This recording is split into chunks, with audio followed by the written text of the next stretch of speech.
안녕하십니까? 안녕하세요. 애들이 3일간 성도 집회 말씀 시간으로는 4번입니다. 히브리서 11장 말씀을 통해서 믿음이 무엇인가, 또 믿음으로 산다고 하는 것은 어떤 형태를 띠게 되는가 하는 것을 하나님 말씀을 통해 살펴보고 있습니다. 계속해서 히브리서 11장 보시겠습니다. 오늘은 히브리서 11장 13절부터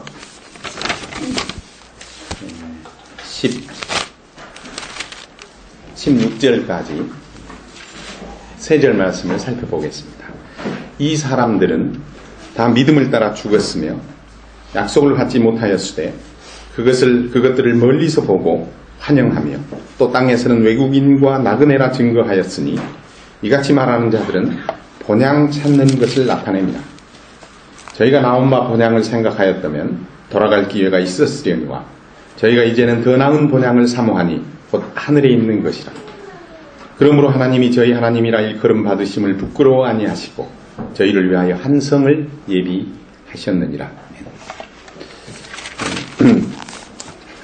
다시 한번 믿음에 대해서 먼저 정의를 다시 해보겠습니다. 믿음은 하나님의 말씀에서 시작이 됩니다.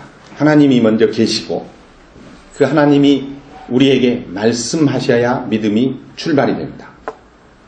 사람 쪽에서 믿음이 출발하면 안 됩니다. 믿음은 들음에서 나기 때문입니다. 하나님이 말씀하셨습니다. 그 말씀의 내용은 보이지 않는 것이며 우리의 소망입니다. 하나님이 그렇게 말씀하셨으므로 그것을 확신하는 것입니다. 세상 어떤 것보다 하나님의 말씀이 영원하며 가치 있으며 영광스러운 것이며 복된 것이라고 확신하는 것이 믿음입니다. 그렇게 믿음을 가진 사람은 이제 그 믿음대로 삽니다. 살면 그는 이 세상에서 말씀하시는 하나님, 눈에 보이지 않지만 모든 전제의 근원이어서 사람에게 자신을 나타내시고 자신의 뜻을 계시하시는 하나님을 증거하게 됩니다. 그렇게 증거하며 살 때 하나님께서 그를 인정하시고 착하고 충성된 종아, 이렇게 그 심령 속에 하나님의 만족을 나타내십니다. 이 같은 믿음의 대표적인 예를 저희들은 아브라함에게서 볼 수 있습니다. 잠깐만 아브라함 보고 있습니다. 로마서 4장으로 로마서 4장 18절부터 24절까지 로마서 4장 18절. 아브라함이 바랄 수 없는 중에 바라고 믿었으니 이는 내 후손이 이같으리라 하신 말씀대로 많은 민족의 조상이 되게 하려 하심을 인함이라. 19절입니다. 그가 100세나 되어 자기 몸은 죽은 것 같음과 사라의 태의 죽은 것 같음을 알고도 믿음이 약하여지지 아니하고 믿음이 없어 하나님의 약속을 의심치 않고 믿음에 견고하여져서 하나님께 영광을 돌리며 약속하신 그것을 또한 능히 이루실 줄을 확신하였으니 그러므로 이것을 저에게 의로 여기셨느니라.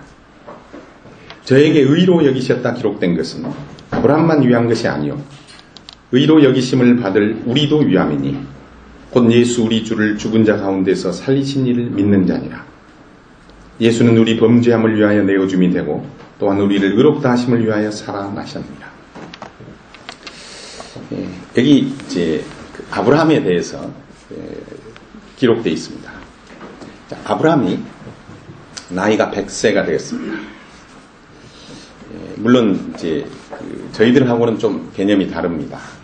저희들은 뭐 100세 사는 것이 거의 힘든 일이지만 요즘에는 좀 많이 생기시죠.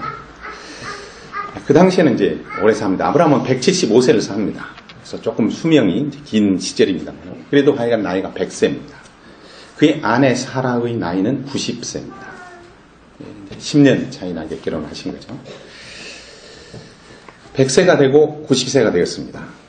이것은 뭘 의미하냐면 이 두 사람이 늙어서 이제 더 이상 아이를 낳을 수 없는 때입니다. 그런데 그때 하나님이 이렇게 말씀하셨습니다. 내년에 너희들이 이삭을 낳을 것이다.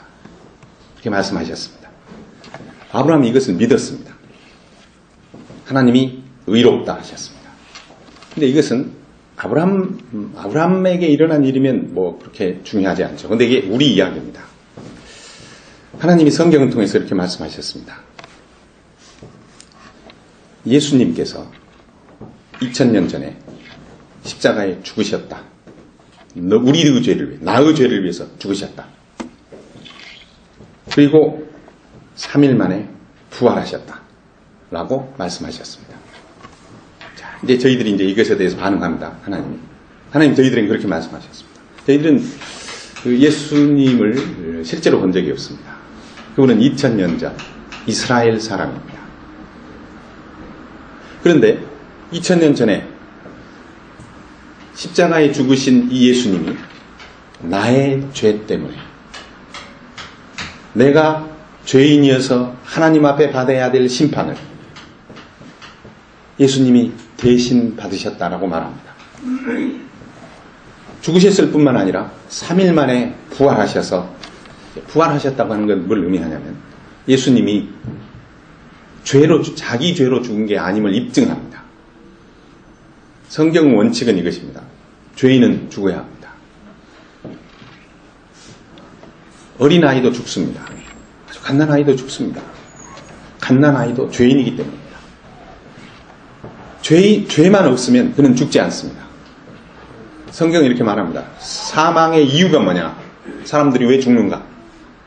그 죽음의 원인을 성경은 딱 댑니다. 죄 때문이다. 죄만 없으면 그는 죽지 않습니다.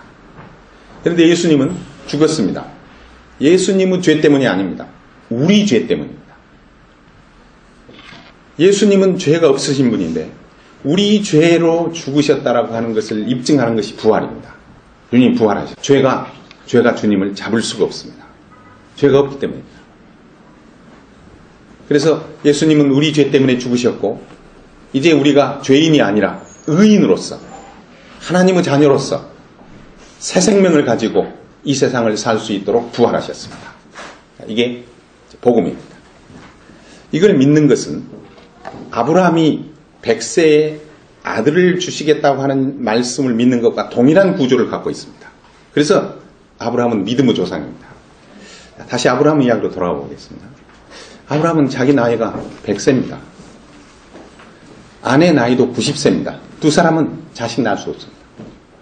잘합니다. 그들은 결혼 생활을 수년간 해왔습니다. 그런데 하나님이 내년에 이삭을 낳을 것이다 라고 말씀하셨습니다. 이 말씀을 믿어야 됩니까? 믿으면 안 되는 말입니다. 믿으면 바보입니다. 하나님은 말도 안 되는 소리를 하시는 분입니다. 어떻게 100세 된 사람이 결혼생활 25년을 해왔어도 자식을 낳지 못했는데 자식을 낳을 것 같았으면 결혼 초기에 신혼 초에 낳았겠죠. 그들의 몸이 젊었을 때에 낳았겠죠. 그때도 다 못 낳습니다.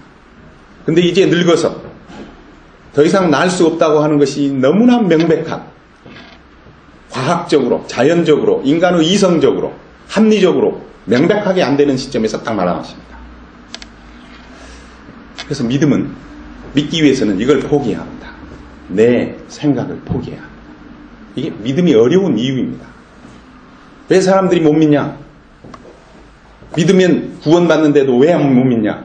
자기 생각을 내려놔야 되기 때문에. 이게 어려운 일입니다. 아니 이게 안 되는 건데 말이 안 되는 건데 믿을 수가 없는 것입니다. 그래서 믿음은 하나님의 선물입니다. 내가 믿으려고 해서 내가 그 믿음을 만들어내려고 해서 만들어지는 게 아닙니다. 하나님의 말씀이 내 마음속에서 믿음을 만들어줘야 합니다.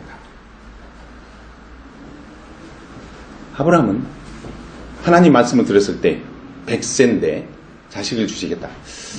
이거 믿으면 안 되는 소리입니다. 믿으면 말이 안 되는 소리입니다. 우리의 경험과 배치됩니다. 우리의 이성과 모순됩니다. 그런데 그가 믿었습니다. 그럴 때 하나님이 의롭다 하신 것입니다. 하나님은 행위로 구원하지 아니하시고 믿음으로 구원하십니다. 행위보다 믿음이 어렵기 때문입니다. 행위가 쉽습니다. 행위하라고 하면 합니다. 천국을 간다는데 자기 재산을 못 바치겠습니까? 천국을 간다는데 이 땅에서 고생 안 하겠습니까? 합니다. 그거. 이익인데요. 그런데 못하는 게 있습니다. 믿음은 못합니다. 아브라함이 믿자 하나님이 그를 의롭다 하셨습니다. 똑같습니다. 하나님께서 이렇게 말씀하셨습니다. 예수님이 2000년 전에 성경은 이렇게 말합니다. 우리가 죄인이라고 말합니다. 우리는 자기가 죄인이라고 별로 생각 안 합니다. 다 그렇게 사는데 뭐 털어서 먼지 안 나는 사람 어디 있습니까? 다 똑같아요. 그리고 죄만 진 게 아니고 좋은 일도 했기 때문에 죄인이라고 생각하지 않습니다. 거기다가 성경은 한 걸음 드러나갑니다. 죄인이고 그 죄 때문에 영원토록 지옥에 가야 된다고 말합니다. 이거 받아들이기가 굉장히 어렵습니다. 세상에서 유명한 책에 소설에 죄와 벌이라고 하는 책이 있습니다. 죄와 벌. 죄와 벌은 상응해야 합니다. 공평해야 합니다. 예를 들면 아이가 말을 안 들었다고 손가락을 자를 수는 없는 것입니다. 죄와 벌은 그래서 이제 어떤 죄를 지면 약한 죄를 지면 약하게 벌합니다. 예를 들면 훈방, 한번 책망하고 다시는 그러지 마세요. 그런데도 잘못하면 불러다가 유치장. 그래도 잘못하면 감옥도 이제 뭐 10년, 20년 이렇게 합니다. 그가 지은 죄가 얼마나 무겁냐에 따라 벌도 상응하게 주어져야 합니다. 아주 심각한 죄를 지은 사람은 사형 이렇게 하는 겁니다. 죄와 벌은 일치해야 합니다. 자, 우리는 자기가 죄인이라고 생각하지 않지만 그러나 생각해보면 죄를 안 지은 죄인이 아닌 사람은 없다고 생각합니다. 뭐 어렸을 적에 거짓말도 하고 엄마 지갑에서 뭐 돈 빼다가 뭐 아이스크림도 사 먹고 그거 안 하는 사람이 누가 있겠습니까? 그런 걸 생각하면서 죄인이다 이렇게 생각합니다. 근데 성경은 그런 죄를 말하지 않습니다. 어떻게 말하냐면 그 죄 때문에 영원토록 지옥입니다. 영원토록 지옥입니다. 내 죄의 무게가 하나님이 영원토록 나를 지옥에 넣어도 하나님이 손해보는 죄를 내가 지은 겁니다. 이게 성경 복음입니다. 지옥이다 이렇게 말합니다. 한번 들어가면 못 빠져나옵니다. 우리는 이렇게 생각합니다. 우리 인생이 100년 삽니다. 100년 지옥 동의합니다. 100년 지옥. 100년 동안 살면서 죄를 지었으니까 100년간 하나님 벌하신다. 동의합니다. 그런데 나는 100년밖에 안 살았는데 죄를 지어도 100년 지은 건데 하나님이 영원토록 처벌합니다. 공평합니까? 공평하지 않습니다. 너무하지 않습니까? 하나님은 과장하고 있는 거 아닐까요? 복음이 그렇게 말합니다. 그리고 또 이상한 것은 예수님이 십자가에서 2000년 전에 죽으셨습니다. 그런데 예수님이 단 한 번 죽으셨는데 그 십자가가, 그 피가, 그 죽음이 모든 아담부터 이 세상에 태어났던 첫 번째 사람부터 아직 모르겠지만 이 세상은 마지막 사람에 이르기까지 세상에 있는 모든 사람의 죄를 단번에 영원히 용서하셨다는 것입니다. 믿을 수 있겠습니까? 이거 믿으면 바보입니다. 믿으면 안 됩니다. 믿으면 이상한 것입니다. 그런데 이런 사람들이 나옵니다. 이걸 믿는 사람들이 나옵니다. 아브라함처럼 하나님이 그를 의롭다 하십니다. 의인이다. 그런 죄가 없다. 이렇게 불러주십니다. 이게 놀라운 복음입니다. 그래서 믿음은 사람의 생각과 달리 믿는 것입니다. 환경과 반대로 믿는 것입니다. 믿음은 이상한 것입니다. 이 믿음을 아브라함이 가졌고 우리가 갖고 있습니다. 그리고 이 믿음을 가지고 다 히브리서 11장으로 가셔서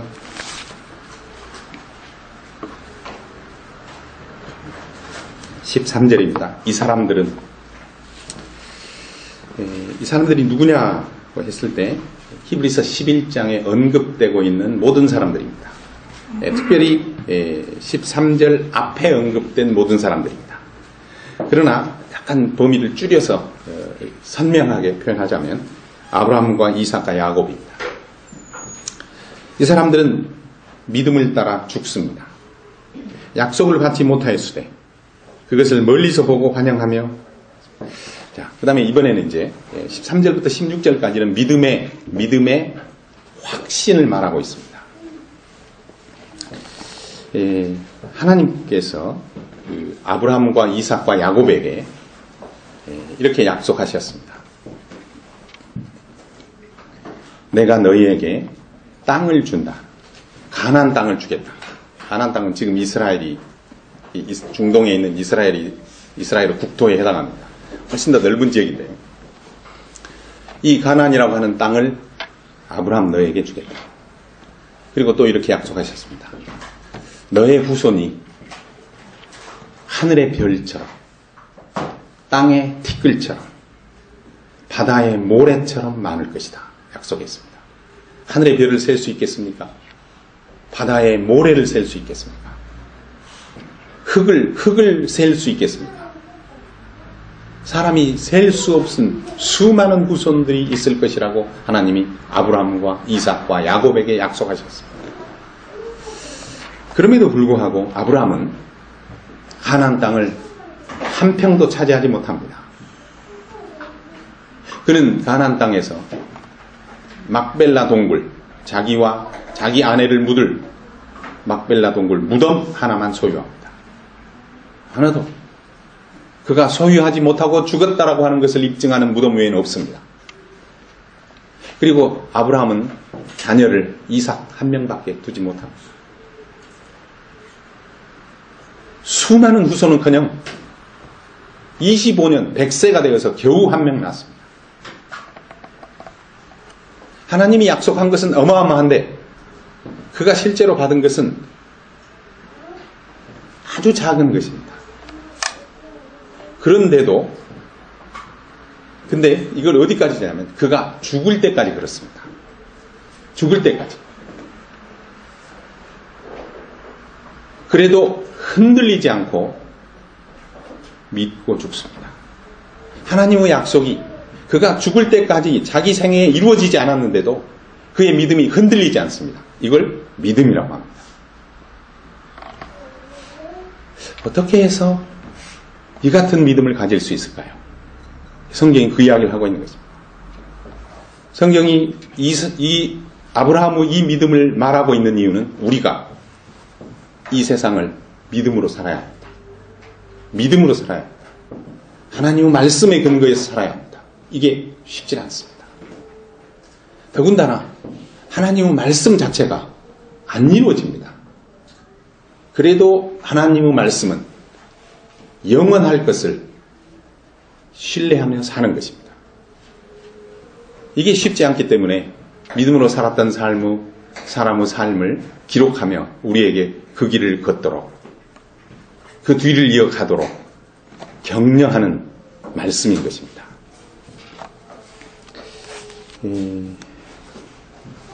아브라함이 그렇게 한 이유는 어제도 설명드렸습니다.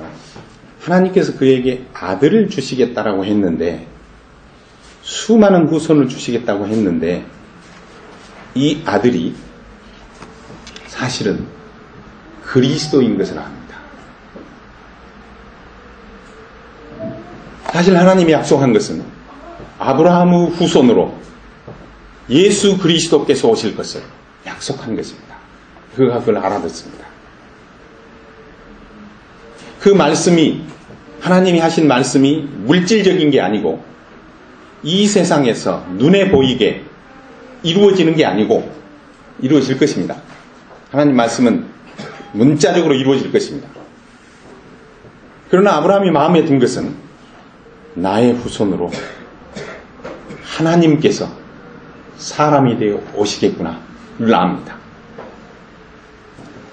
그리고 그는 땅에 대해서도 가나안 땅을 차지할 것입니다. 아브라함이 그러나 그가 하나님이 정말로 마음에 두시고 말하신 땅은 가나안 땅이 아니고 하늘에 있는 새 하늘과 새 땅이구나 라 합니다.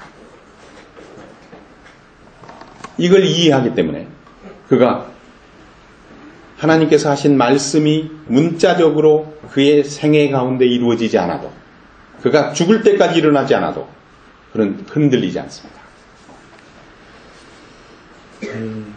다시 말씀드리겠습니다. 어제 말씀드렸습니다. 하나님께서 그에게 내가 너에게 지시할 땅으로 가라. 창세기 12장입니다. 갔습니다. 갈 바를 알지 못하고 갔습니다. 가나안 쭉 가다가 이제 쭉 가고 있는 중입니다. 하나님이 이제 가다가 여기다 그러면 이제 거의 가나안에 들어오고 가나안을 통과하고 있는데 세겜이라고 하는 가나안의 중앙부를 가고 있을 때 하나님이 여기다 이렇게 말합니다. 이 땅을 주려고 했다. 그리고 이렇게 말합니다. 그런데 이 땅을 너의 후손에게 주겠다 합니다. 너 아니고 너 후손에게. 그리고 다시 롯과 헤어졌을 때 하나님이 다시 아브라함에게 눈을 들어 사방을 보라.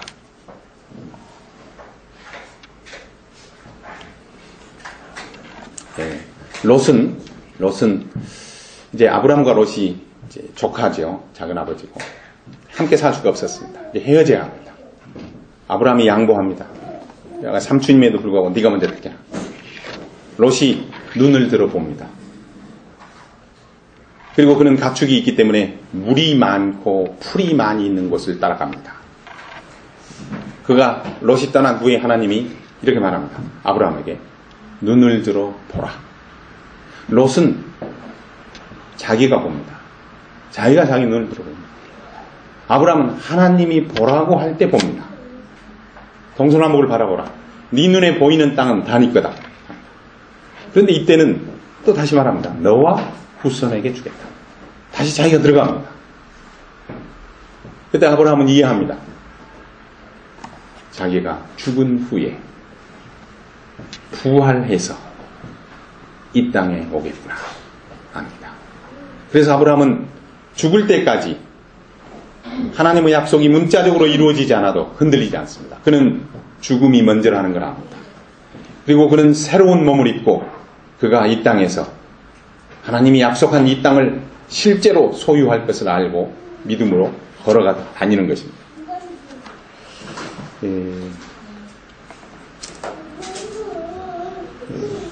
다시 히브리서 11장 13절 보겠습니다.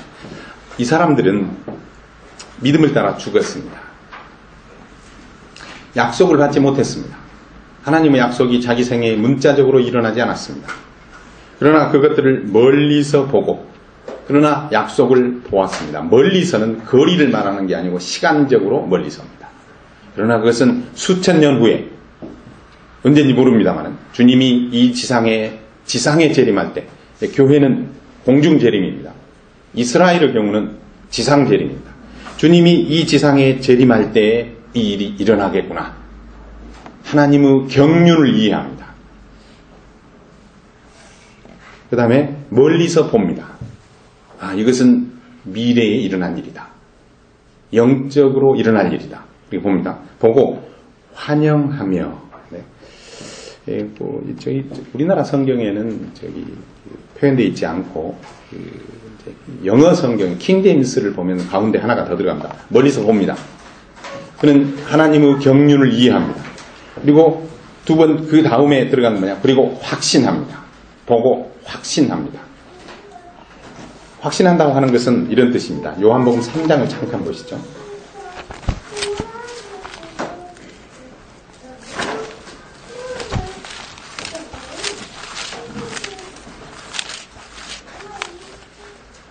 요한복음 3장 33절을 보시죠. 그의 증거를 받는 이는, 그는 하나님입니다. 그의 증거를 받는 이는 하나님을 참되시다 하여 인쳤느니라. 그는 봅니다. 그리고 그는 이렇게 말합니다. 말씀하신 하나님은 참되신 분이다.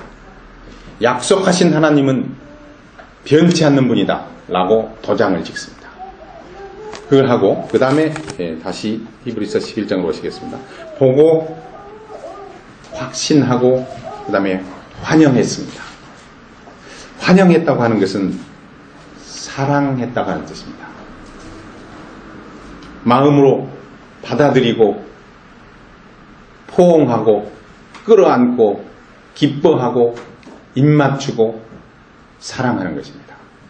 이게 아브라함이 자기 생애 동안 일어나지 않은 하나님의 말씀을 대하고 있는 태도입니다.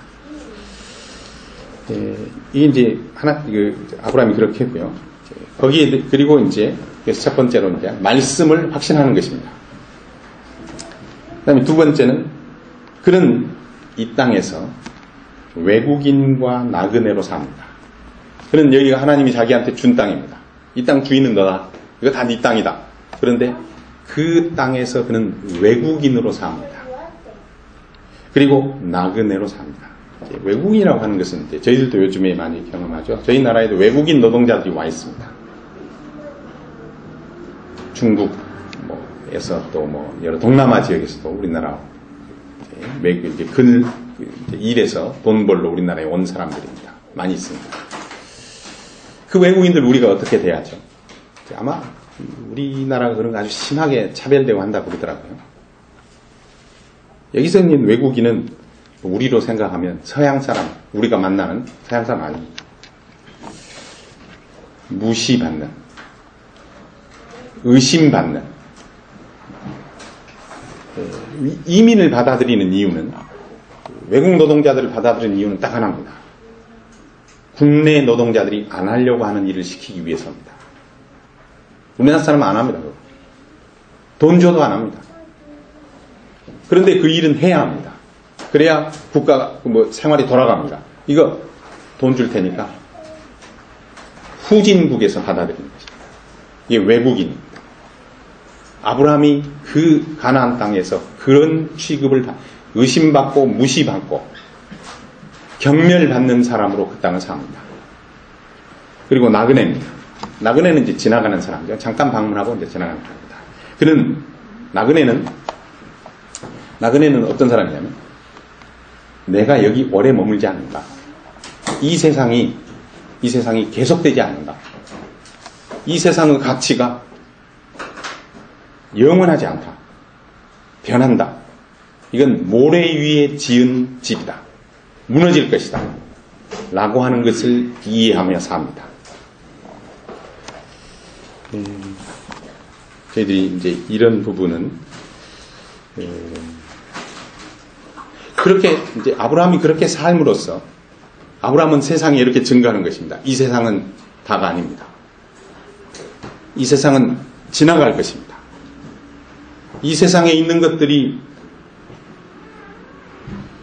지금은 그게 없으면 그거 가지고 자랑도 하고 그거 없으면 못 살 것 같아도 아무것도 아닙니다. 이렇게 증거하고 있는 것입니다. 그렇게 했을 때 하나님께서 이렇게 축복하셨습니다. 나는 아브라함의 하나님이다. 그래서 다시 말씀입니다. 하나님께서 말씀하셔서 아브라함이 확신합니다. 그리고 그 믿음을 따라 삽니다. 그리고 하나님이 그 믿음에 대해서 인정하십니다. 이걸 이제 저희들하고 연관시켜 보겠습니다. 저희들은 그 하나님의 말씀에 대해서 하나님이 땅을 주겠다, 후손을 주겠다라고 하신 말씀이 사실은 어디까지 이어지고 있는지 성경 전체로 보면 어떤 경륜을 따라 하나님이 그 일을 이루시는지를 이해해야 합니다. 그러기 위해서 맨 먼저 필요한 것입니다. 아브라함이 하나님 말씀 앞에 섰듯이 우리도 하나님의 말씀 앞에 서서 들어야 합니다. 첫 번째, 들어야 합니다. 그 대표적인 예를 하나 보겠습니다. 누가복음 10장을 보시죠. 누가복음 10장 38절 보시겠습니다. 여러분이 잘 아는 사건인데요.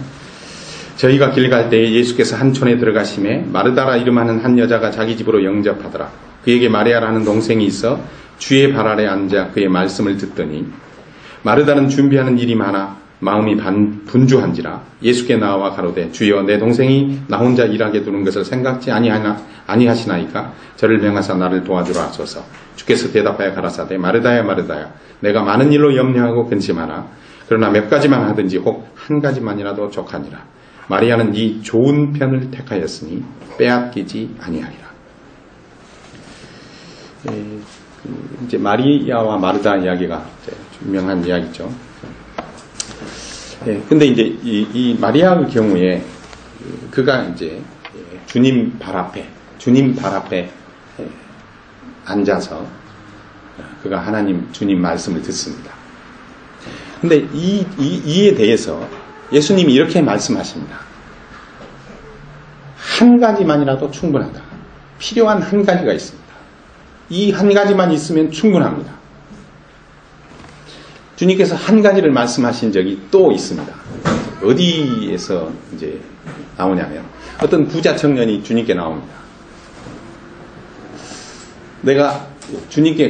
부자 청년이 주님께 나올 때 굉장히 좋은 태도로 나옵니다. 어떻게 나오냐면 이제 복음서를 이렇게 뒤져보면 그가 달려옵니다. 보통은 달리지 않습니다. 특별히 유대인들도 우리나라 양반처럼 체면이 있기 때문에 높은 사람들은 길거리에서 달리지 않습니다. 아무리 급한 일이 있어요. 근데 그가 예수님을 발견하자 달려옵니다. 그리고 예수님 앞에 무릎을 꿇습니다. 그리고 예수님께 가장 중요한 질문을 합니다. 선한 선생님이요.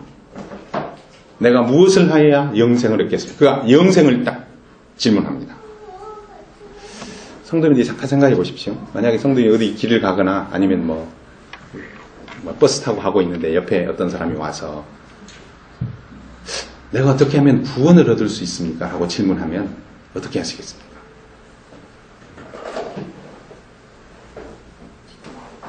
그 일이 생긴 겁니다. 어떤 사람이 달려와서 무릎을 꿇고 영생에 대한 질문을 했습니다. 예수님이 어떻게 하셨을까요? 믿음으로 얻는 구원에 대해서 설명하셨을까요? 아닙니다. 그가 이렇게 말합니다. 예수님께서 이렇게 말씀하십니다. 첫 번째입니다. 이거 왜 나를 선하다느냐? 내가 나를 어떻게 알고 선하다느냐? 그 다음에 영생에 대해서 알고 싶으면 율법에 써져 있다. 하나님 말씀에 뭐라고 되어 있느냐? 이런 걸 지켜야 되지 않느냐? 그가 이렇게 대답합니다. 이건 어릴 적부터 제가 다 지켰는데요. 주님이 다시 말합니다. 너에게 부족한 게 딱 하나 있다. 부족한 게 많은 게 부족한 게 아닙니다. 딱 하나만 부족합니다. 한 가지입니다. 여러 가지가 아닙니다. 딱 하나입니다. 하나만 내가 요구한다. 이것만 하면 된다. 그리고 뭐라고 하셨죠? 재산을 팔아. 가난한 사람에게 주고 나 따라와라. 주님은 왜 그러셨을까요? 우리가 보기에는 구도자처럼 보입니다. 주님께 달려와서 영생에 대한 질문을 합니다. 주님은 차갑게 대합니다. 재산을 다 팔아. 아무에게도 요구한 적 없습니다. 재산을 다 팔고 나를 따라와. 복음입니까? 복음입니다. 주님이 하셨습니다. 우리는 누가 구원받고 싶다 그러면 십자가 제시합니다. 주님은 그렇게 안 합니다. 그에게 딱 한 가지 필요한 게 있습니다. 가진 것 다 팔고 주님 따라와야 합니다. 마리아는 그리고 이제 또 하나 이 부자 청년에게 한 가지라는 단어가 쓰이고요. 마리아에게 한 가지가 쓰이고 다른 한 가지가 있습니다. 사도 바울이 빌립보서 3장에서 한 가지를 말합니다. 사도 바울은 자기 생애의 목표가 딱 하나입니다. 여러 가지를 추구하지 않았습니다. 그는 딱 한 가지. 내가 추구하는 단 하나가 있습니다. 이게 뭐죠? 그리스도를 알고 주님을 아는 것입니다. 주님을 닮는 것입니다. 그 외에 없습니다. 그의 유일한 목표입니다. 주님을 알고 주님을 닮고 주님이 부르신 부름을 쫓아가는 것. 이 한 가지를 그가 추구합니다. 근데 이제 여기서 마리아는 딱 한 가지, 필요한 한 가지, 좋은 것, 그것을 취했습니다. 그래서 주님께서 마리아에게 너 가서 언니 도와라 안 합니다. 절대로 안 합니다. 그게 뭐죠? 주님의 발 앞에 앉아 말씀을 듣는 것입니다. 우리에게 필요한 딱 하나가 있습니다. 우리가 믿음대로 살기 위해서, 우리가 하나님의 자녀답게 살기 위해서, 저희들이 하나님의 교회다운 교회가 되기 위해서 필요한 것은 여러 개가 아닙니다. 딱 하나입니다. 주님의 발 앞에 앉아 말씀을 듣는 것입니다.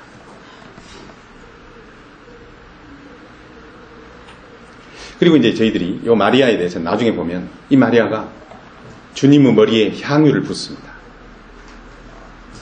대단히 마리아인데 300데나리온이 되는 향유를 붓습니다.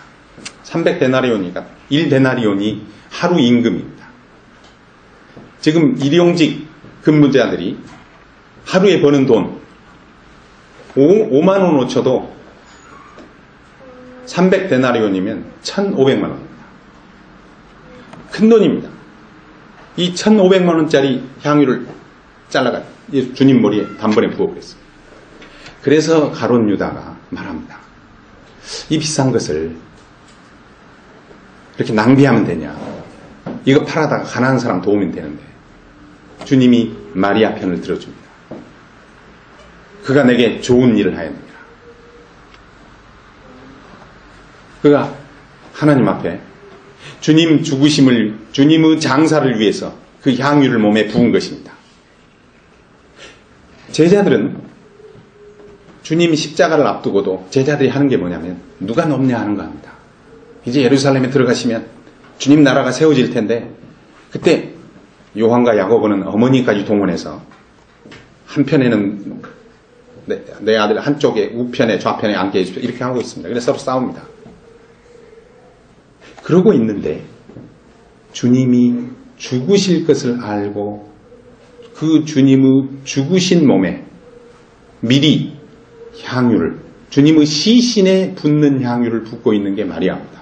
그가 말씀 앞에 섰기 때문에, 주님의 발 앞에서 말씀을 들었기 때문입니다. 주님의 십자가에 대해서 오해하지 않습니다. 그리고 주님의 부활도 그가 정확하게 합니다. 저희들이 주님 복음서에 보면 주님 무덤에 여자들이 갑니다. 새벽 일찍 갑니다. 왜요? 주님의 시신에 향유를 붓기 위해서 갑니다. 이미 늦은 겁니다. 주님은 이미 부활하셨습니다. 그런데 그들은 주님의 시신을 찾아갑니다. 그래서 왜 너희들이 산자를 여기서 찾냐? 주님은 살아계십니다.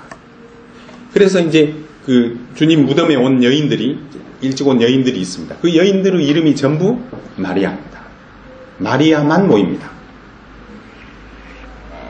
그런데 그래서 막달라 마리아가 오고 예수님 이모 마리아가 오고 다음 마리아들이 옵니다. 마리아의 뜻이 뭐냐면 괴로운 여자입니다. 그런데 거기 대단히 마리아가 안 갑니다. 안 갑니다. 왜요? 주님 부활을 압니다. 거기 갈 필요 없습니다. 그러냐는 미리 부었습니다.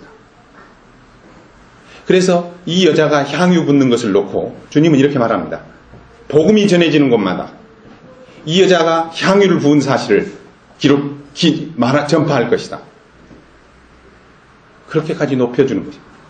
그래서 첫 번째로 우리가 해야 되는 것은 아브라함이 그 하나님의 말씀 앞에 서서 그 말씀을 통해서 하나님의 전체적인 경륜을 이해했듯이, 그리고 이 땅을 내가 하나님이 나에게 준 땅인데 이 땅은 내가 부활해서 주님이 왕이 되어 통치하는 나라에서 내가 새 몸을 입고 이 땅을 거닐 것이고 소유할 것이다 라고 하는 것을 그가 이해합니다. 그래서 우리가 제일 처음에 필요한 게 하나님의 말씀 앞에 서는 것입니다. 하나님 말씀이 쉽지 않습니다. 왜냐하면 저희들이 그러죠. 성경은 참으로 쉽지 않습니다. 다른 책은 그 공자님께서 그렇게 말씀하신 적이 있습니다. 독서 100편이면 의자형이라고 합니다. 저 아무리 어려운 책도 100번 읽으면 그 뜻이 뭔지 압니다. 100번쯤 읽으면. 그런데 성경은 100번을 읽어도 모릅니다. 왜요? 일반적인 책은 사람이 쓴 것입니다. 그러니까 그하고 나는, 그는 훌륭한 사람이고 아주 지식이 있는 사람이지만 나하고 똑같은 차원에 있습니다. 그러니까 그는 한 번에 썼지만 나는 100번 읽으면 따라잡을 수 있습니다. 성경은 아닙니다. 왜냐하면 저자가 하나님이시기 때문입니다. 모릅니다. 사람이 하나님의 차원을 어찌 이해하겠습니까? 모릅니다. 100번을 읽어도 안 되는 것입니다. 그래서 어떻게 해야 되죠? 발 아래, 주님의 발 앞에 엎드려 성령께서 깨우쳐 주시고 주님이 이 말씀을 우리 마음속에 일러주시도록 해야 합니다. 잠깐만 고린도전서 2장을 보겠습니다. 고린도전서 2장 12절입니다. 우리가 세상 영을 받지 아니하고 오직 하나님께로 온 영을 받았으니 이는 우리로 하여금 하나님께서 우리에게 은혜로 주신 것들을 알게 하려 하십니다. 여기 있는 우리는 이제 기본적으로는 사도 바울과 고린도전서는 사도 바울이 쓴 거죠. 그래서 이제 우리 그러면 사도 바울이 들어가는 거죠. 사도 바울과 성경을 기록한 사도들입니다. 사도들입니다. 우리 그러면 우리 아닙니다. 그리스도인 아닙니다. 하나님께서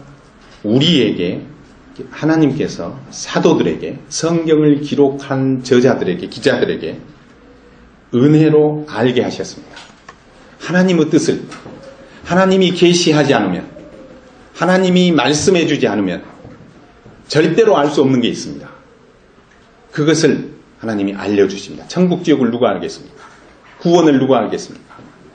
이 세상의 미래가 어떻게 될 것인지 어떻게 알겠습니까? 근데 그것을 하나님이 성경을 기록할 사람들에게 알려주십니다. 이걸 그래서 12절을 계시라고 합니다. 한 단어로 고치면 이거 계시입니다. 그 다음에 13절입니다. 하나님의 계시를 받은 사람들이 그것을 기록하기 시작합니다. 13절 우리가 이것을 말하거니와 그리고 이것을 가르칩니다. 이것을 성경이 영감되었답니다. 성령의 감동으로 하는 겁니다. 그들이 능력이 있는 게 아니고 성령께서 감동하셔서 단어들을 고르고 그리고 말하고 그것을 기록하고 하는 일들이 나옵니다. 13절입니다. 그리고 이제 14절, 15절에 보면 육에 속한 사람은 이해 못합니다. 성경 읽으면 말이 안 됩니다. 성경은 읽다가 이해가 되지 않고 화가 나서 던지는 책입니다. 던지면 그는 제대로 반응하고 있는 것입니다. 성경을 보고 좋은 책입니다. 그 사람은 모르는 사람입니다.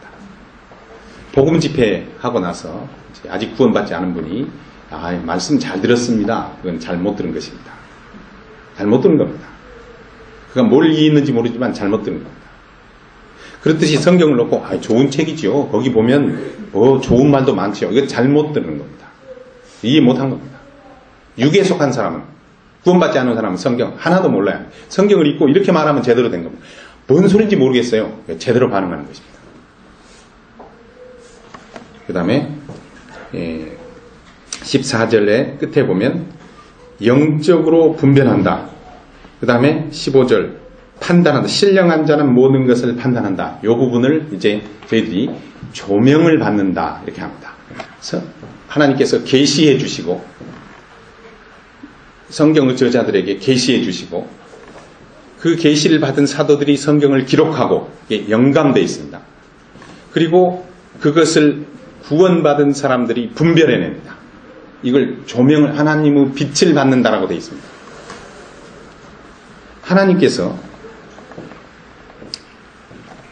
계시하신 것이고 하나님의 영감으로 주어진 것이기 때문에 성경은 권위가 있습니다. 사람 말이 아닙니다. 절대적인 기준입니다. 권위가 있습니다. 그 다음에 그것을 성령께서 영감하셨기 때문에 성경의 단어 하나하나가 정확합니다. 그래서 성경은 권위가 있고 성경은 정확합니다. 오류가 없습니다. 그 다음에 세 번째, 조명해 주십니다. 우리에게 적용할 수 있습니다. 성경의 권위와 성경의 정확성과 그리고 성경의 유익성을 말하고 있는 것입니다. 우리가 이렇게 성경의 발 앞에 엎드려 있어야 합니다. 이게 아브라함이 했고 믿음의 사람들이 했고 마리아가 했고 그리고 우리들이 하고 있는 것입니다. 그리고 교회에 대해서는 하나만 드립니다. 디모데전서 4장 디모데전서 4장 13절. 내가 이를 때까지 읽는 것과 권하는 것과 가르치는 것에 창념하라. 디모데전서는 이제 사도 바울이 믿음의 아들 디모데에게 쓴 편지입니다. 그런데 이때 디모데는, 이 편지를 받을 때 디모데는 에베소 교회의 인도자였습니다.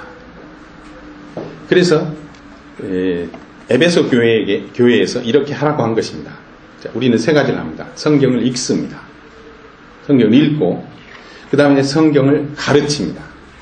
말씀을 읽고 가르친다고 하는 것은 이 말씀의 의미를 설명하는 것입니다. 이 말씀은 이렇게 이런 뜻입니다. 하나님이 우리에게 이렇게 말씀하셨습니다라고 설명해내는 것입니다. 그리고 권하는 것은 이제 그 말씀의 원리를 모든 성도들이 자기의 구체적인 상황 속에서 적용해 갈 것을 권하는 것입니다. 그래서 교회에서는 세 가지를 합니다. 성경을 읽습니다. 그리고 설명합니다. 그리고 권합니다. 이렇게 사십시오. 이게 이제 교회가 하는 것이고 또 성도들이 하는 일입니다. 그 다음에 이제 두 번째로 넘어가겠습니다. 하나님이 말씀하시자 아브라함은 그 말씀을 믿고 죽었습니다. 죽을 때까지 그 말씀에 약속된 것이 이루어지지 않아도 흔들리지 않고 죽었습니다. 그 이유는 그 말씀을 이해했기 때문입니다. 그 말씀이 자기가 죽은 후에도 포함한 말씀인 것을 알았기 때문입니다. 그 말씀이 하늘에 속한 말씀인 것을 알았기 때문입니다. 저희도 그렇게 돼야 합니다. 그다음에 두 번째, 그는 외국인과 나그네로라고 이 세상에 왔습니다.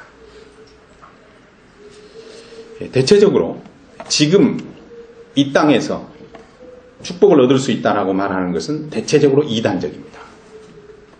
이단들이 다 그 말합니다. 지금 이 세상에서 물질적인 축복을 받을 수 있다. 대체적으로 이단입니다. 신약 성경의 성도들이 그렇게 산 성도가 없습니다. 구약에는 가끔 있습니다. 요셉이 그랬고 다니엘이 그랬습니다. 신약에는 있나요? 거의 없습니다. 사도 바울의 생애를 보십시오. 그는 어려움 속에서 삽니다. 그가 고린도후서 11장에 기록한 그 간증을 보면 그가 당해야 했던 어디 3번 파선당하고 누구 강도 위험과 그것만 당하는데도 수십 년이 걸릴 경험들이 기록되어 있습니다. 이 땅에서 우리는 믿음으로 사는 사람은 이 세상에서 외국인입니다. 우리가 외국인 노동자입니다. 중국 교포든지 베트남 교포입니다. 이 세상 사람들이 다 안 하고 싶어하는 농사 짓고 공장에서 막노동하는 것입니다. 그리고 나그네입니다. 우리는 이 세상에 가치를 두지 않습니다. 우리는 인생 잠시 지나갈 뿐입니다. 이렇게 사는 사람의 특징을 하나 찾아보겠습니다. 사도 바울에게서 좀 보겠습니다. 빌립보서 1장 보시죠. 빌립보서 1장 12절 형제들아 나의 당한 일이 도리어 복음의 진보가 된 줄 너희가 알기를 원하노라. 이러므로 나의 매임이 그리스도 안에서 온 시위대 안과 기타 모든 사람에게 나타났으니 형제 중 다수가 나의 매임을 인하여 주 안에서 신뢰함으로 겁없이 하나님의 말씀을 더욱 담대히 말하게 되었느니라. 우선 여기까지 설명을 드리고 계속 설명드려보겠습니다. 사도 바울은 감옥에 갇혀 있습니다. 로마 감옥에 갇혀 있습니다. 사도행전 28장에 감옥에 갇혀 있는데요. 그게 이제 그 감옥에서 빌립보서를 쓴 겁니다. 그래서 빌립보서를 저희가 보통 옥중서신이다. 감옥에 갇혀 있습니다. 그는 재판을 기다리고 있습니다. 그는 반역죄로 우리로 치면 국가보안법 위반으로 그는 지금 재판을 기다리고 있는 중입니다. 재판 결과에 따라 그는 죽을지도 모릅니다. 그럼에도 불구하고 그는 감옥에서 기뻐합니다. 근데 그가 기뻐하는 이유가 있습니다. 첫 번째 이유입니다. 그는 이렇게 말합니다. 나의 당한 일이, 그가 당한 일은 감옥에 억울하게, 사도 바울은 로마 황제에 대한 반역을 꾀한 적이 없습니다. 자기가 말하지도 않고 범하지도 않은 죄로 억울하게 갇혀 있습니다. 몇 년을 갇혀 있냐면 지금 5년간 갇혀 있는 중입니다. 예루살렘에서 체포돼가지고 가이사라에서 2년, 로마까지 오는데 배로 오는데 1년, 그리고 로마 감옥에서 2년에서 5년 썩습니다. 자기 인생의 5년을 자기가 저지르지도 않은 죄를 가지고 5년간 감옥에 썩어야 그가 기뻐할 수 있습니다. 기뻐합니다. 기뻐합니다. 우리 같으면 흥분해서 이거 못 산다고 할 겁니다. 억울하다고. 그런데 그는 말합니다. 나의 당한 일이 왜 기뻐하냐? 복음의 진보가 되었기 때문입니다. 그는 자기에게 벌어진 일을 자기에게 일어난 불행한 사건으로 보는 게 아니고 그가 보고 있는 것은 다른 것입니다. 복음이 진보하고 있다. 자, 어떻게 복음이 진보했냐면 사도 바울이 딱 체포가 되자 어떤 일이 벌어지냐면 사도 바울이 로마에 가고 싶었습니다. 그래서 로마서를 쓴 것입니다. 사도 바울이 이제 서신서를 썼는데 가보지 않고 쓴 서신이 로마서하고 골로새서입니다. 이 두 서신은 그가 방문하지 않은 교회에 쓴 것입니다. 나머지 서신은 사도 바울이 방문했거나 사도 바울이 세운 교회에 쓴 것입니다. 그리고 로마서는 사도 바울이 안 가보고 싶어서 쓴 서신입니다. 로마에 가보고 싶었습니다. 사도 바울이 로마에 복음을 전하는 사도로 갔다면 그가 결코 만날 수 없었던 사람들이 있었습니다. 누구죠? 로마 황제의 신변을 보호하는 보안부대입니다. 군인들입니다. 그들이 사도 바울을 24시간 감시합니다. 이게 이제 특별죄인입니다. 반역죄인입니다. 그래서 로마 황제의 직속 부대가 군인들이 그하고 24시간, 예를 들면 8시간 근무하면 3교대를 하면서 만약에 6시간 교대했다면 4교대를 하면서 사도 바울과 같이 있습니다. 2년간을. 누가 면회 오거나 사도 바울이 화장실 가면 같이 가야 합니다. 그런데 사도 바울이 이제 이야기도 하고 뭐 하면서 그들 가운데 구원받은 사람들이 나왔습니다. 하나님은 놀랍지 않습니까? 사도 바울이 그냥 로마에 왔더라면 그들은 복음 들을 기회도 없고 들으려고 하지도 않았을 것입니다. 그러나 그들이 복음이 진보된 것입니다. 하나님은 우리가 생각할 수 없는 방법으로 일하고 계신 것입니다. 사도 바울의 투옥을 통해서 하나님은 다른 계획을 갖고 계셨던 것입니다. 그래서 사도 바울이 기뻐합니다. 그리고 또 하나는 사도 바울이 체포되자 로마에 있는 그리스도인들이 겁을 먹었습니다. 이제 핍박의 그림자가 드리우기 시작합니다. 저희들은 압니다. 로마 시대 초기 300년 동안 어마어마한 핍박이 있었습니다. 그래서 그 지하모 카타콤이라고 하는 곳이 지금도 관광명소가 되어 있습니다. 예수님을 믿는다고 하는 것은 핍박을 각오해야 되는 것이었습니다. 그래서 사도 바울이 체포되고 이제 그리스도인들이 마음이 이제 여러 가지로 요동하기 시작했습니다. 근데 그때 사도 바울이 어떻게 하나를 이제 주목하고 있는 거죠. 그런데 사도 바울을 통해서 로마 군인들이 구원받았습니다. 이걸 보고 성도들이 담대히 사도 바울을 봐라. 그가 죽음을 두려워하는가? 그가 갇혀서도, 그가 체포되어 있어도, 억울한 일을 당해도 그가 복음을 전하는구나. 다른 사람들이 담대히 복음을 전하기 시작했습니다. 이걸 보고 사도 바울은 기뻐합니다. 이게 나그네로 사는 사람입니다. 이 땅에서 벌어지는 일에 연연하지 않습니다. 그리고 그는 하늘나라에 대한 관점을 가지고 살아갑니다. 나그네입니다. 외국인이며 나그네입니다. 우리도 그렇게 살고 있습니다. 이 세상 것들을 다 버리고 이 세상 것들이 무가치한 것임을, 하늘나라에서는 전혀 인정되지 않는 것임을, 세상에서 공부를 잘하고 사업에 성공하고 뭘 한다 해도 하나님 앞에서 인정되지 않는 것임을 분명히 이해하고 하나님께 인정받는 것으로 자기의 생애를 채우는 사람, 이게 나그네입니다. 사도 바울이 그렇게 살았습니다. 그 다음에 또 하나는 15절 보시죠. 빌립보서 1장 15절입니다. 어떤 이들은 투기와 분쟁으로, 어떤 이들은 착한 뜻으로 그리스도를 전파하나니. 그 다음에 18절 그러면 무엇이뇨? 외모로 하나 참으로 하나 무슨 방도로 하든지 전파되는 것은 그리스도니 이로써 내가 기뻐하고 또한 기뻐하리라.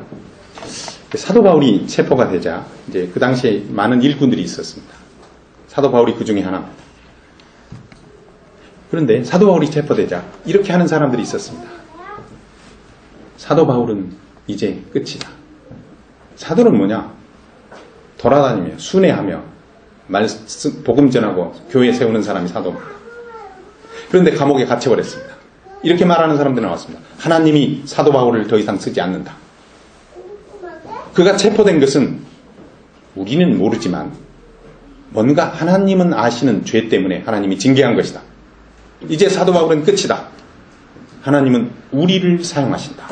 그래서 열심히 복음을 전하는 사람들이 나왔습니다. 사도 바울의 태도가 뭔지 아십니까?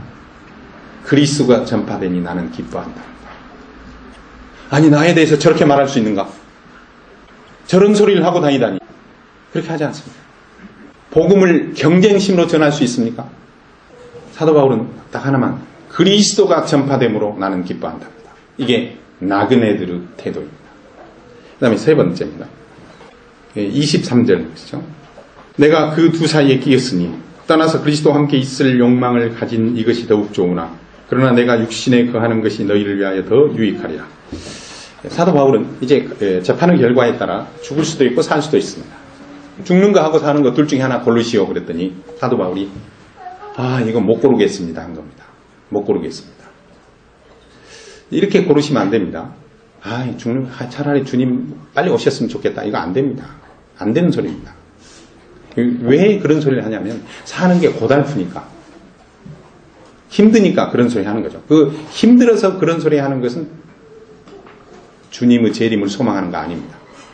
주님의 재림을 핑계대서 우리의 책임을 회피하는 것입니다. 그건 성도들이 해서는 안 되는 발언입니다. 주님 빨리 오셨으면 좋겠다. 아니요. 사도 바울은 이제 자기가 죽으면 주님 만나러 갑니다. 죽지 않으면 이제 다시 사도로서 삶을 살아야 합니다. 이 둘을 그가 놓고 어떤 게 좋을까 생각하다가 못 고르겠답니다. 왜죠? 두 개가 너무 좋아서 예를 들면 어떤 사람이 선물을 주는데 예를 들면 차를 주는데 우리나라에서 지금 제일 좋은 차가 뭐죠? 예를 들면 벤츠하고 BMW하고를 주면서 둘 중에 하나 골라가시오. 그랬더니 이거 뭘 골라야 되나? 이 이야기를 하고 있는 거예요. 하나만 택하기에는 두 개가 너무 좋은 것입니다. 그에게 좋은 두 가지가 있습니다. 이 둘은 이건 정말 뭘 고를 수 없는 두 가지. 하나는 주님을 뵙는 것입니다. 이 몸을 떠나 영광스러운 주님, 믿음으로만 봤던 주님을 뵙는 것입니다. 얼굴로, 눈으로. 이것처럼 좋은 게 뭐가 있습니까? 그런데 이거하고 비견되는 게 있습니다. 이게 좋은 거 아닙니다. 이거하고 요거 못 놓겠다고 한 겁니다. 그가 살아서 교회를 세우는 것입니다. 그런 이 두 개를 놓고 이 두 사이에 내가 끼었으니 내가 무엇을 못 고르겠다. 하나님이 골라주세요. 이렇게 하고 있는 것입니다. 우리는 살아서 이 구질구질한 세상에서 이 고통스럽고 자존심 상하게 살아가는 이 삶에서 복음을 증거하고 주님의 교회를 세운다고 하는 것이 주님 공중에 오셔서 영광스러운 주님을 뵙는 것하고 바꿀 수 없을 만큼 좋아야 합니다. 근데 우리는 하나 딱 고릅니다. 주님, 여기 있었나 모르겠고요. 주님 만나면 좋겠어요. 아닙니다. 이 세상을 나그네로 사는 사람의 태도입니다. 그는 자기가 갇힌 것을 개의치 않습니다. 복음이 어떻게 되고 있는가? 자기의 이름이 사람들에게 어떻게 평가되고 있는가에 대해서 신경 쓰지 않습니다. 그리스도가 전파되고 있는가를 봅니다. 그는 내가 영광스러운 주님을 뵙는 즐거움을 신경 쓰지 않습니다. 이게 얼마나 좋은 것이지만 살아서 교회를 섬기는 것이 그러하다고 말합니다. 자, 다시 보겠습니다.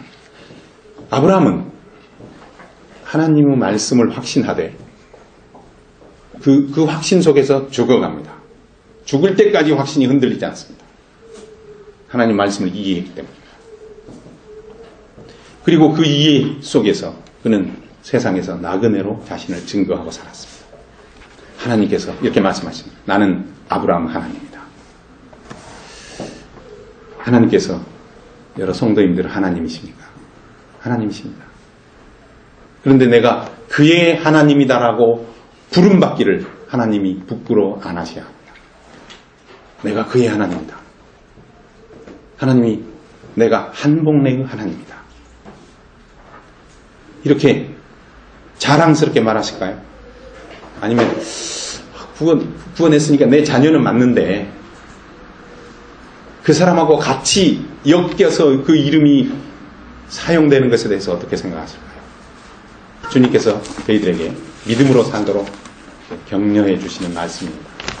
아브라함처럼. 그래서 저희들이 말씀에 대해서 이렇게 합니다. 말씀에 대해서 들어야 합니다. 그리고 말씀을 이제 발 앞에서 배우고, 그 다음에 두 번째 단계가 있습니다. 말씀에 대해서 확신하는 것입니다. 예, 제가 성경 안 찾겠습니다. 사도 바울은 이렇게 말합니다. 고린도후서에 내가 믿는 거로 말하리라. 사람은 확신을 따라 행동합니다. 말씀이 확신이 되어야 그 말씀을 따라 행동합니다. 그래서 말씀을 이해하고 확신이 되어야 합니다. 그 다음에 이렇게 나와요. 말씀을 사랑하게 됩니다. 시편 기자는 이렇게 말합니다. 주여, 내가 주의 법을 얼마나 사랑하는지요. 목마른 사슴이 시냇물을 찾듯이 내가 말씀을 사모하나이다. 이렇게 와야 합니다. 그 다음에 이 말씀을 가지고 싸우는 것입니다. 단번에 주신 유다가 말했습니다. 유다서 3절에서요. 단번에 주신 믿음에 대해서 싸웁니다. 말씀과 달리 말할 때 싸워냅니다. 그리고 그 말씀을 전파합니다. 그 말씀을 선포하는 것입니다.